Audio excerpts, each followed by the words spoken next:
Bank हो, पहचान का प्रमाण हो, यात्रा की सुविधा हो या स्वास्थ्य संबंधी मुद्दे, ये सारे काम 2023 के डिजिटल इंडिया में एक क्लिक के साथ हो जाते हैं। 8 साल पहले प्रधानमंत्री ने जिस डिजिटल क्रांति की बात की थी, उसका लाभ अब मिलने लगा है। I dream of a digital India where government proactively engage with the people through social media. I dream of a digital India where quality education reaches the most inaccessible corners driven by digital learning. I dream of a digital India. The netizen is an empowered citizen. 2014 में सत्ता में आने के बाद प्रधानमंत्री के पहले बड़े लक्ष्यों में ये था।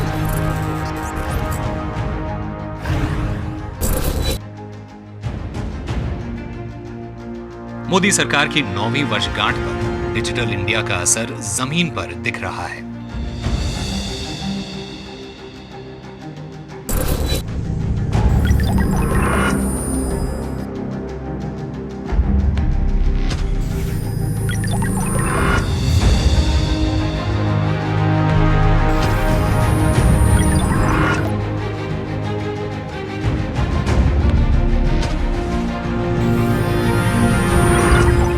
लाखों जिंदगियों को छू रहा है।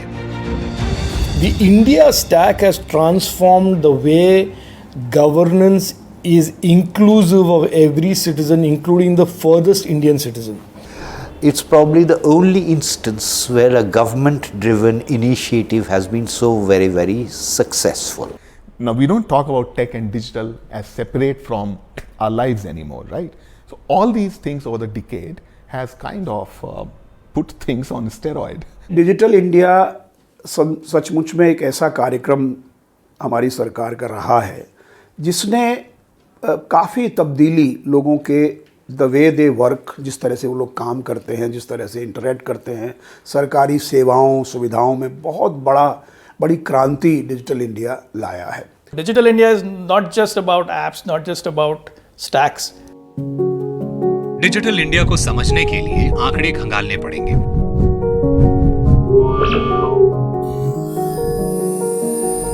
आज देश की वयस्क आबादी के 99% हिस्से के पास यूनिक आइडेंटिटी नंबर है। It is unprecedented. Nowhere in the world 1.34 billion people got their identity using a system, a platform, which is Aadhaar.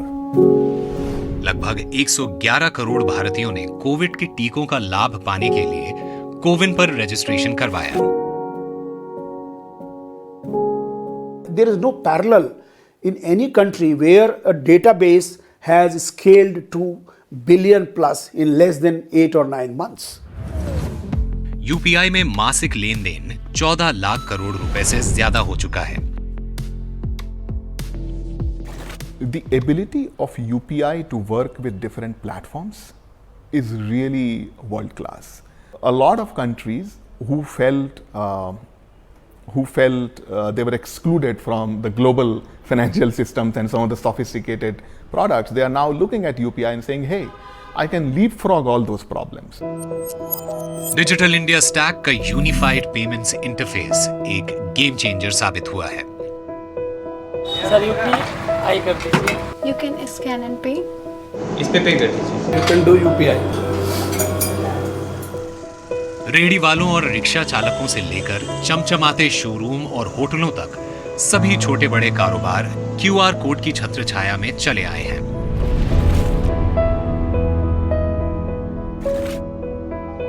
व्यापार में आसानी के अलावा इस मंच की सबसे बड़ी उपलब्धि है वित्तीय समावेश।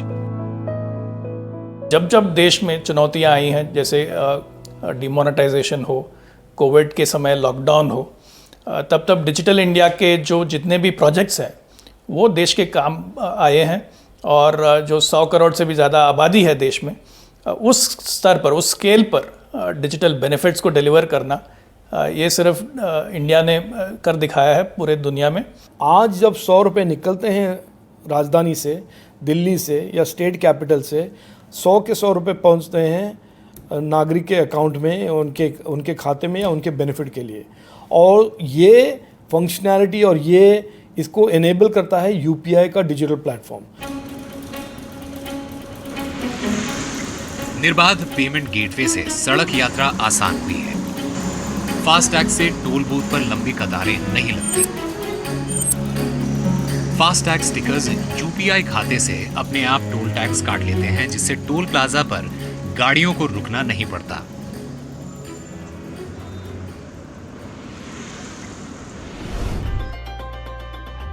जहां यूपीआई ने भारतीयों को बिना कैश के बाहर निकलने की आजादी दी, वहीं आधार ने उन्हें एक नई पहचान दी, जिसने ई गवर्नेंस के लिए राह बनाई।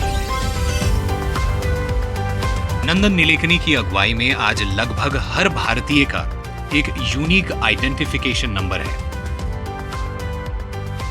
Unique identification authority of India के पहले अध्यक्ष के तौर पर नीलेकनी ने वो नींव रखी जिसके ऊपर गवर्नेंस की कई योजनाएं आधारित हैं। आज 130 करोड़ लोगों के पास आधार है, मतलब लगभग हर व्यक्ति के पास आधार है। तो आज हमारे पास हिंदुस्तान अकेला ऐसा देश है जिसके पास ऑनलाइन सिग्नेचर सर्विसेज अवेलेबल है, डिजिटल लॉकर है जिसमें करीब 550 करोड़ डॉक्यूमेंट्स हमारे पास उपलब्ध हैं आज।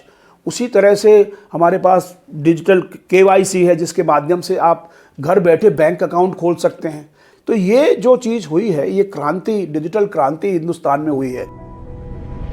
ये अनूठी पहचान पूरी तरह से डिजिटल है। आपको कार्ड भी साथ रखने की जरूरत नहीं है, क्योंकि ये डिजी लॉकर पर उपलब्ध है। एक ऐसा ऐप जो सारे अहम दस्तावेज फोन पर उपलब्ध कराता है। फिर ये डिजिटल आईडी अन्य ऐप से जुड़कर सुविधाएं देता है, जैसे डिजी यात्रा हवाई यात्रा को ज्यादा आसान बनाता है, या आरोग्य सेतु के जरिए कोविड-19 की स्थिति की निगरानी रखी जाती है।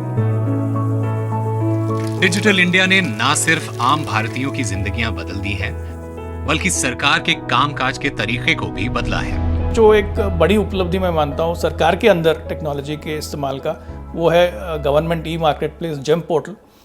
इसमें सरकार की जितने भी सारी खरीदारी है वो डिजिटली हो रहा है, और ये एक अमेज़ॉन की तरह एक ओपन मार्केट प्लेस है जिसमें छोटे से छोटे जो दुकानदार हो, सर्विस प्रोवाइडर्स हो, वो इस जेम पोर्टल पर रजिस्टर हो सकते हैं और अपने जो भी प्रोडक्ट्स हैं, सर्विसेज हैं, वो सरकारी मंत्रालय और डिपार्टमेंट्स को ऑफर कर सकते हैं।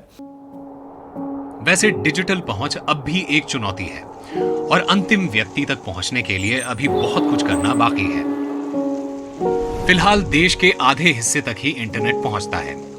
इंटरनेट और मोबाइल एसोसिएशन ऑफ इंडिया के अनुसार बहुत लोग अब भी डिजिटल इंडिया और उसके फायदों से बेखबर हैं। विश्व बैंक के आंकड़े देखें तो इंटरनेट की पहुंच जो 2014 में सिर्फ 14% थी, अब बढ़ी तो है, लेकिन अभी इस क्षेत्र में और काम करने की जरूरत है।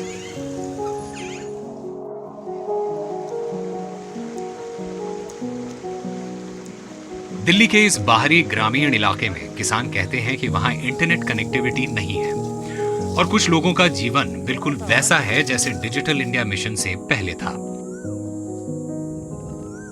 सरकार ने जो कहा था कि हम किसानों के इंटरनेट के थ्रू किसानों पर हम अपनी बात पहुंचा देंगे, वो बात हम तक नहीं आ पाती।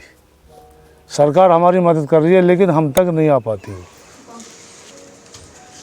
लॉकडाउन से पहले बच्चे अच्छे नंबरों से पास आते थे, लेकिन लॉकडाउन में पढ़ाई ना होने की वजह से नंबर मतलब कम आने लगे। अब जो बाद में पेपर दिए हैं उसमें कम नंबर आए, क्योंकि और बच्चों की तरह उन्होंने पढ़ाई इंटरनेट से नहीं कर पाए।